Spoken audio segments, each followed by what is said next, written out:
Ya, Assalamualaikum warahmatullahi wabarakatuh. Saya Muhliza Jidan Fairuza dengan NIM S8525080013 akan mempresentasikan media pembelajaran yang sudah saya buat, yaitu Sigma, Sistem Informasi Geometri Manipulatif.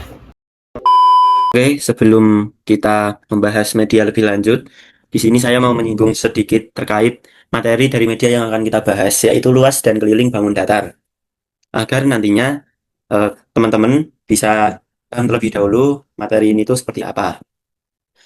Nah, keliling sendiri itu adalah total panjang garis luar yang membatasi suatu bidang datar. Di pembahasan nanti ada pembahasan terkait analogi visualnya, kemudian konsep manipulatif, dan menghitung secara konseptual. Nah, analogi visual dari keliling itu jika Anda memiliki sebidang taman berbentuk persegi panjang dan ingin memasang pagar di sekelilingnya, maka panjang pagar yang Anda butuhkan itulah yang disebut keliling. Jadi, panjang di sekeliling pagar seperti itu. Kemudian bagaimana cara menghitung secara konseptual keliling? Itu dengan menjumlahkan seluruh panjang yang ada di sisi-sisi yang membatasi bangun. Jadi, total panjang sisinya. Masuk ke luas. Luas adalah besarnya daerah atau permukaan yang tertutup oleh batasan bangun datar tersebut. Nah, nanti juga akan bahas terkait analogi visual, konsep manipulatif, serta menghitung secara konseptual. Analogi visualnya dari luas, jika keliling tadi itu adalah pagarnya, maka luas itu adalah karpet atau rumputnya yang menutupi seluruh lantai di dalam pagar tersebut. Tuh. Nah, konsep manipulatifnya di sini, terutama di media, luas nanti dipahami sebagai banyaknya satuan persegi atau kotak-kotak kecil yang menutupi permukaan bangun secara sempurna, tanpa celah dan tidak tumbang tindih. Juga bisa dipahami sebagai bangun yang memenuhi objek. Nah, untuk cara menghitung secara konseptual, itu dengan mengalihkan dimensi-dimensi utama, seperti alas, tinggi, panjang, lebar, sisi, dan sebagainya. Yang sebenarnya merupakan cara cepat untuk menghitung total kotak satuan di dalam bangun tersebut. Oke, jadi itu dia sedikit pengulangan materi sebelum kita masuk ke media pembelajaran. Terima kasih. Kita langsung masuk ke contoh yang pertama. Yang kita punya satu kotak ini terhitung sebagai satu satuan persegi. Jadi ketika kita taruh sini, maka ada satu satuan persegi. Selanjutnya, misal kita punya 4. 1, 2, 3, 4. Maka ketika ada 4 satuan persegi berikut menjadi persegi ada 2 dikali 2, yaitu perseginya 2 kali 2. Jadi bisa kita tulis luas, panjang, dan lebar. Luasnya tadi berapa? 4. Terus panjangnya ada 2, dan lebarnya ada 2. Jadi kalau kita bisa menentukan rumus luas dari persegi, yaitu karena panjang dan lebarnya sama, maka panjang dan lebar bisa kita tulis sebagai sisi dan sisi. Maka rumusnya adalah 4, yaitu 2 kali 2, atau luas persegi yaitu sisi dikali sisi. Oke, misal kita punya persegi panjang. Persegi panjang kan ini tadi persegi ya, kita tambah 2 satuan luas di sebelah lebar, maka ini menjadi berapa? 6 satuan. Misal kita punya 6 satuan yang berisi 3 satuan panjang dan 2 satuan lebar. Nah, pun kita bisa variasikan menjadi lebih banyak. Misal kita punya seperti ini, ya, menjadi persegi panjang yang lebih besar lagi dengan 4 ke kanan dan 3 ke bawah. Jika kita hitung persatuannya ada 12 satuan yang berisi 4 panjang dan 3 lebar. Nah, apa yang dapat kita simpulkan dari rumus luas persegi panjang? Ada hasil luas dengan perkalian panjang dan juga lebar yang masing-masing angkanya berbeda. Maka luas persegi panjang adalah panjang dikali lebar. Gitu. Oke, sekarang kita punya persegi panjang seperti ini.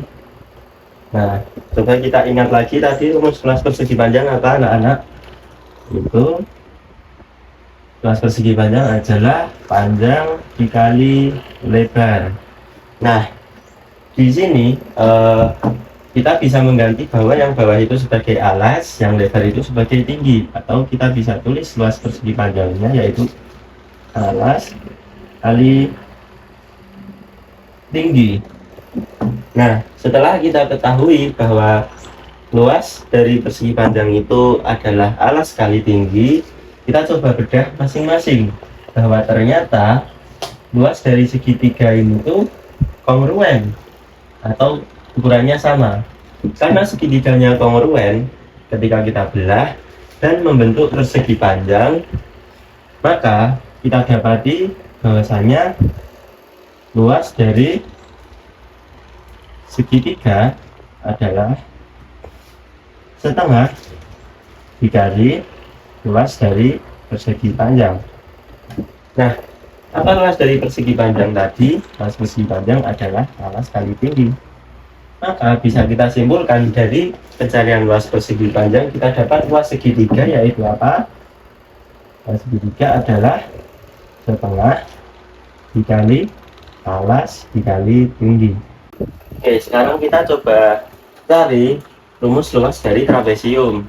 Nah, trapesium ini ternyata jika kita cari tengah-tengahnya kita bedah, itu terdapat dua segitiga juga, segitiga atas dan segitiga bawah.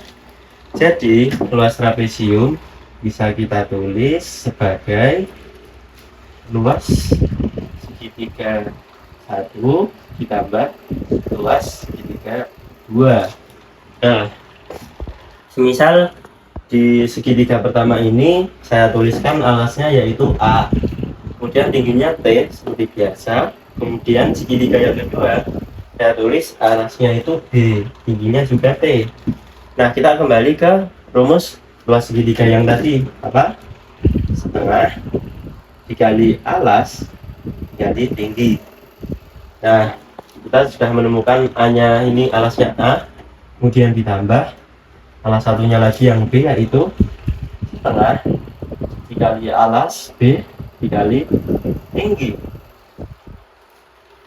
Nah, ini bisa kita lihat bersama-sama, ada setengah dikali tinggi dikali alas A ditambah alas B. Luas trapesiumnya itu adalah setengah dikali tinggi dikali jumlah sisi sejajar. Kenapa jumlah sisi sejajar? Karena yang kita jumlahkan adalah alas dan juga tingginya. Nah, seperti rumus yang atas tadi, maka ketemu nih rumus luas trapesium itu adalah setengah kali tinggi dikali alas tambah jumlah sisi bawah tambah jumlah sisi atas. Oke, sekarang kita punya bangun jajar genjang, dan jajar genjang ini ternyata juga terdiri dari dua segitiga. Nah, artinya rumus jajar genjang dapat kita tuliskan menjadi 2 kali luas segitiga. Nah, ada dua segitiga yang sama ini. Kemudian 2 kali apa tadi luas segitiga yang sudah kita konstruksikan di awal, yaitu setengah kali alas dikali tinggi. Sehingga bisa kita dapatkan bahwasanya rumus luas dari jajar genjang itu adalah alas dikali tinggi, karena 2 dikali setengahnya habis terbagi. Oke, sekarang kita mau mencari rumus dari belah ketupat. Belah ketupat itu ternyata terdiri dari dua segitiga. Nah, ada dua segitiga, maka kita bisa tulis rumusnya menjadi luas belah ketupat adalah luas segitiga 1 tambah luas segitiga 2. Nah, kita bisa masukkan rumus luas segitiga tadi bahwasanya setengah dikali alasnya AC dikali tingginya OB. Tinggi pertama itu OB. Nah, kemudian ditambah setengah dikali AC dikali OD, tinggi segitiga yang kedua. Nah, maka dapat kita simpulkan menjadi setengah dikali AC dan AC ditambah OB ditambah OD, OB ditambah OD. Nah, sekarang coba kita kembalikan ke bentuk semula. Nah, ketika kita dapati bentuk belah ketupat, maka AC ini tadi bisa kita tulis sebagai diagonal 1 karena saling lurus. Kemudian OB dan OD ini bisa kita tarik menjadi sebuah diagonal dengan kita sebut sebagai BD. Jadi O ini karena sudah kita sambung menjadi diagonal BD, maka kita tulis sebagai setengah kali AC dikali BD, atau kita bisa tulis sebagai setengah kali AC tadi diagonal 1 dikali diagonal 2. Jadi inilah rumus dari belah ketupat. Oke, sekarang kita mau mencari luas dari layang-layang. Nah, ketika kita melihat contoh dari layang-layang yang sudah saya buat, ini juga ternyata merupakan gabungan dari dua buah segitiga. Oke, ada dua segitiga. Maka kita bisa menggunakan rumus yang sama, yaitu dengan luas segitiga 1 ditambah luas segitiga 2. Nah, kita bisa cari luas segitiga satunya yang ini, yaitu setengah dikali alasnya tadi AC dikali tingginya OB ditambah luas segitiga 2-nya setengah dikali AC dikali OD. Nah, sehingga bisa kita sederhanakan menjadi setengah dikali AC kemudian dikali OB ditambah OD. OB tambah OD. Nah, coba kita perhatikan lagi layang-layang ini ketika kita buat menjadi sebuah layang-layang yang utuh. Nah, maka ini OB dan OD kita bisa buat menjadi satu diagonal lurus, yaitu BD. Ini sama ini menjadi BD. Kemudian AC ini juga menjadi satu diagonal, yaitu diagonal AC.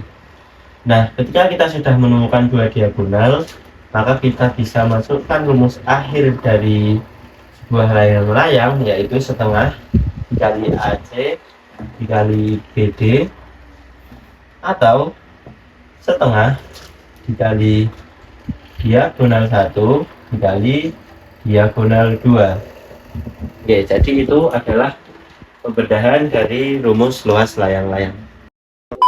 Oke, dan di sebalik media ini ada dua informasi. Yang pertama, papan cara penggunaan, dan yang kedua, tabel keaktifan.